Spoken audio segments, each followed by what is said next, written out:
Hi guys, welcome back to the How to Irish Dance channel. Please consider subscribing in order to see future content. Today we're going to be talking about our training variables and what we can do in order to manipulate them or change them whenever we hit plateau. There are 4 different training variables we can manipulate, and they are frequency, intensity, volume and duration. Now there is one more variable that we can manipulate, and that is nutrition. But because it's not a training variable per se, we can talk more about that at a later time. But today we're going to be talking about our duration whenever we hit a plateau. So what exactly is a plateau? Well, that's whenever you stop producing the results that you want to get from your program. And in the world of fat loss, that will be when you stop losing fat. You're 6 or you're 7 weeks into your program and you step on the scale and you haven't lost any weight for the last week. So you're standing there, you're scratching your head and you're all confused and you're asking yourself, why am I not losing fat? Well, looking at your training duration is one of the ways that we can break through this plateau by making a little tweak to it. You can start reproducing those results that you want to see, i.e. losing more fat and starting that whole process again. Now, you can also tweak your duration in order to improve things and take them to the next level. You don't really need a plateau. Well, when have you hit a plateau in your Irish dancing practice, and what does that mean? Well, when I was dancing, I felt that it was any time that I was feeling like my strength or my endurance just wasn't improving. Anytime I learned a new dance, a new set dance, especially if it was a longer one, I just felt like I had no reserves in the tank. So maybe you can relate to that. So how do you manipulate your duration then? Well, it's very simple. You do your dance for a little bit longer. If you're dancing for 20 minutes, you dance for 25 minutes. If you're dancing for 25 minutes, you dance for 30 minutes. And those extra 5 minutes that you're dancing for or you're doing your cardio for will continue to condition and develop your cardio so you break through that plateau.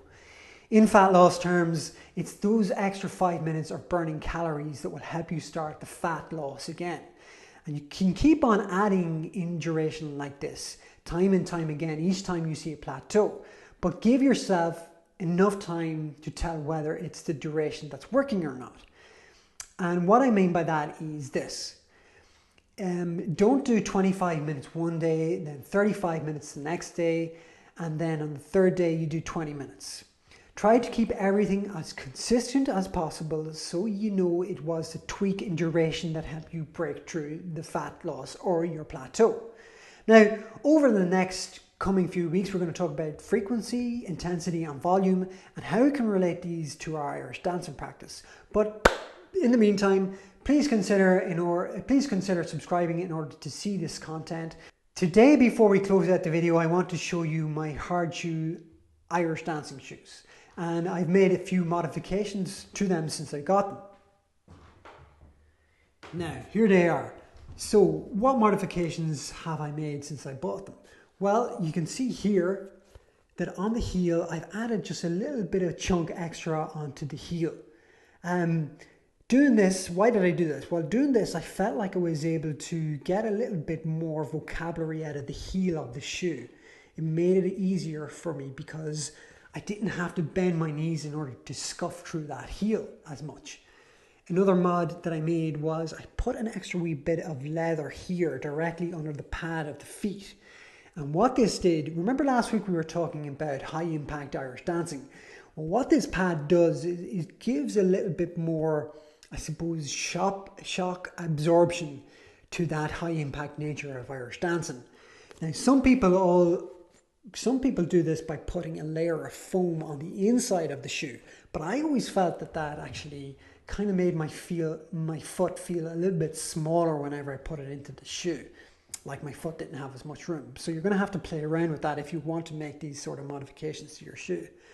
And the last one was that I shaved down the tip of the top of the Irish dancing shoe.